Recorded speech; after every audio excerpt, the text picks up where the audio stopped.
ফুটন্ত জলের মধ্যে ফুলকপি আর একটা টমেটো দিয়ে এমন মাথা নষ্ট করা একটা রেসিপি আজ আপনাদের সাথে শেয়ার করব। এই রেসিপিটা দেখার পরে আমি নিশ্চিত যে আপনারা বলতে বাধ্য হবেন এমন একটা রেসিপি আমরা আগে কেন পাইনি। শীতের শুরুতে তো ফুলকপি সকলেরই অনেক ভালো লাগে, কিন্তু শীতের মাঝামাঝি সময়ে এসে ফুলকপি কিন্তু আর পছন্দ হয় না। এমন সময় ফুলকপির একদম নতুন রেসিপি যদি পাওয়া হয় তাহলে কিন্তু অনেক বেশি ভালো লাগে।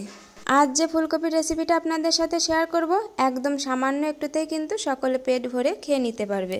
ভিডিওর একদম স্কিপ করবেন না, শুরু থেকে শেষ পর্যন্ত অবশ্যই ভিডিওটি দেখবেন। আশা করি আপনাদের সকলের অনেক বেশি ভালো লাগবে। তাহলে আর বেশি দেরি না করে রেসিপি শুরু করা যাক। নমস্কার বন্ধুরা, আমি মেঘলা, কুক অ্যান্ড রিভিউ উইথ মেঘলার আরও একটি নতুন ভিডিওর সাথে আপনাদের সবাইকে অনেক অনেক স্বাগত। এখানে আমি রেসিপির জন্য একদমই ছোট্ট সাইজের একটা ফুলকপি নিয়েছি, কিন্তু এই ছোট সাইজের ফুলকপিরও পুরোটা নেব না, আমি অর্ধেকটা অংশ নিয়ে নেব। আপনারা আপনাদের পরিমাণ মতো এখানে বাড়িয়ে কমিয়ে নিতে পারেন। ফুলকপির প্রথমে দাঁড়াগুলো ফেলে দিয়ে, পাতাগুলো ফেলে দিয়ে আমি এখান থেকে অর্ধেকটা ফুলকপি নিয়ে নিয়েছি। এবার এই ফুলকপিটাকে একটু বড় বড় পিস করে কেটে নেব। আমি যখন আমার বাড়িতে এই ফুলকপির রেসিপিটা তৈরি করেছি, আমার হাজব্যান্ড থেকে ছোট বাচ্চা সকলেই কিন্তু অনেক বেশি পছন্দ করেছে। তো আপনারাও কিন্তু অবশ্যই একবার রেসিপিটি বাড়িতে ট্রাই করবেন। তো দেখুন, ফুলকপিগুলো কিন্তু আমি অনেক বড় বড় সাইজের করে কেটে নিয়েছি। এবার আমি এই ফুলকপিগুলোকে ধুয়ে নেব। আর হ্যাঁ, কাটার আগেও কিন্তু আমি একবার ফুলকপিকে ধুয়ে নিয়েছিলাম, সেটা আপনাদের দেখায়নি, কিন্তু একবার ধুয়ে নিয়ে কেটেছি। এতে করে কিন্তু ফুলকপিটা বেশি ভালো করে পরিষ্কার হয়ে যাবে। তো ফুলকপি কাটার পরে আমি একবার আরও একটু ধুয়ে নেব। এখন কড়াইয়ের মধ্যে কিছুটা জল দিয়ে গ্যাসে বসিয়ে জল সামান্য গরম করে নিয়ে তার মধ্যে দিয়ে দিলাম পরিমাণ মতো লবণ আর হলুদ।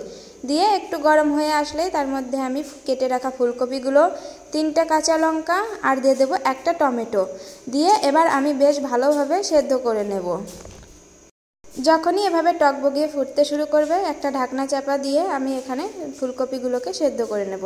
তো দেখুন, ফুলকপি আর টমেটো বেশ ভালোভাবে সেদ্ধ হয়ে গেছে। এখন আমি একটা ছাঁকনির সাহায্যে তুলে নেব। বেশ ভালোভাবে কিন্তু জলটা ঝরিয়ে নিতে হবে। জল ঝরিয়ে আমি একটা প্লেটে নিয়ে নিলাম। এবার একটু ঠান্ডা করে নিয়ে এখানে আমি প্রথমে টমেটোর খোসাটা ছাড়িয়ে নেব। টমেটো যেহেতু সেদ্ধ করা হয়ে গেছে, তো খুব ইজিলি খোসাটা ছাড়িয়ে আসবে।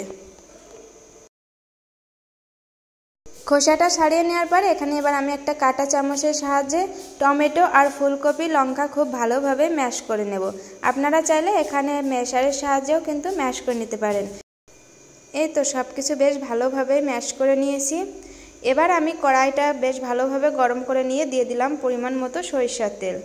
তেল বেশ ভালোভাবে গরম হয়ে আসলে দিয়ে দিলাম 1/2 চামচের মতো কালো জিরে আর 1/2 চামচ গোটা জিরে দিয়ে একটু গরম করে নিয়ে এর মধ্যে দিয়ে দিলাম 1 বাটি পেঁয়াজ কুচি। পেঁয়াজের পরিমাণটা একটু বেশি নিয়েছি, নিয়ে পেঁয়াজটাকে আমি ব্রাউন কালারের করে ভেজে নেব। তো পেঁয়াজ যখন ভাজা হয়ে যাবে এর মধ্যে দিয়ে দেব 1 চামচের মতো রসুন কুচি দিয়ে আরও কিছুটা সময় বেশ ভালোভাবে ভেজে নেব। তার মধ্যে এবার অ্যাড করব স্বাদ মতো লবণ, সামান্য পরিমাণে হলুদ গুঁড়ো, সামান্য লঙ্কা গুঁড়ো আর কিছুটা ধনে গুঁড়ো।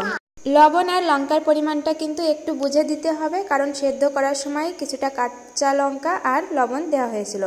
এবার মশলাটাকে বেশ ভালোভাবে কষিয়ে নিয়ে সেই ম্যাশ করে রাখা ফুলকপি, টমেটো, লঙ্কা এর মধ্যে অ্যাড করব। আমার চ্যানেলের সকল ভিউয়ার্সদের জানাই, আমার চ্যানেলের নতুন আর ইউনিক রেসিপিগুলো সবার আগে পেতে অবশ্যই চ্যানেলটিকে সাবস্ক্রাইব করে পাশে থাকা বেল আইকন বাটনটি প্রেস করবেন, যার কারণে আমার ভিডিওর নোটিফিকেশন পৌঁছে যাবে সবার আগে আপনাদের কাছে। তো আপনাদের সাথে কথা বলতে বলতে কিন্তু ফুলকপিটাকে আমি বেশ ভালোভাবে কষিয়ে শুকিয়ে নিয়েছি। এবার এর মধ্যে আমি অ্যাড করব কিছুটা ধনেপাতা কুচি দিয়ে আরও একটু নাড়াচাড়া করে নেব। এখানে কিন্তু রেসিপি শেষ নয়, আরও একটু রেসিপি বাকি আছে। তো নামিয়ে নেওয়ার পরে এবার আমি এর মধ্যে দিয়ে দেব কিছুটা কাঁচা সরিষার তেল। এই পর্যায়ে যদি একটু কাঁচা সরিষার তেল অ্যাড করা হয় তাহলে কিন্তু এই ভর্তার টেস্ট অনেক বেশি ভালো হয়। তো আজকে আমাদের ফুলকপির ভর্তা একদম তৈরি হয়ে গেছে। এই ভর্তা আপনাদের কেমন লাগলো অবশ্যই কমেন্টে জানাবেন। আর আমি বলবো অবশ্যই একবার বাড়িতে এভাবে ট্রাই করবেন, অনেক বেশি টেস্ট হয়। বাড়িতে ছোট থেকে বড় সকলে কিন্তু অনেক বেশি পছন্দ করে খাবে। রেসিপিটি কিন্তু একদমই ইজি ছিল, খুবই সহজভাবে আপনাদের দেখিয়েছি। আর তৈরি করতে কিন্তু একদমই কম সময় লাগে, ঝটপট তৈরি করা যায় এই রেসিপিটি। তো আপনারাও কিন্তু খুবই সহজেই বাড়িতে তৈরি করে নিতে পারবেন। আজকের রেসিপি যদি আপনাদের ভালো লাগে অবশ্যই আমাকে কমেন্টে জানাবেন। ভালো লাগলে লাইক কমেন্ট শেয়ার করতে একদম ভুলবে না। আর ভিডিও সকল নিউ ভিউয়ার্সদের জানাই, আমার ভিডিওগুলো যদি আপনাদের ভালো লাগে অবশ্যই চ্যানেলটিকে সাবস্ক্রাইব করে পাশে থাকা অল বাটনটি প্রেস করবেন, যার কারণে আমার ভিডিওর নোটিফিকেশন পৌঁছে যাবে সবার আগে আপনাদের কাছে। ভিডিও শুরু থেকে শেষ পর্যন্ত সাথে থাকার জন্য সকলকে অসংখ্য ধন্যবাদ। সকলে সুস্থ থাকবেন, ভালো থাকবেন। দেখা হচ্ছে আবারও কোনো একটা নতুন রেসিপির সাথে। ততক্ষণের জন্য টাটা।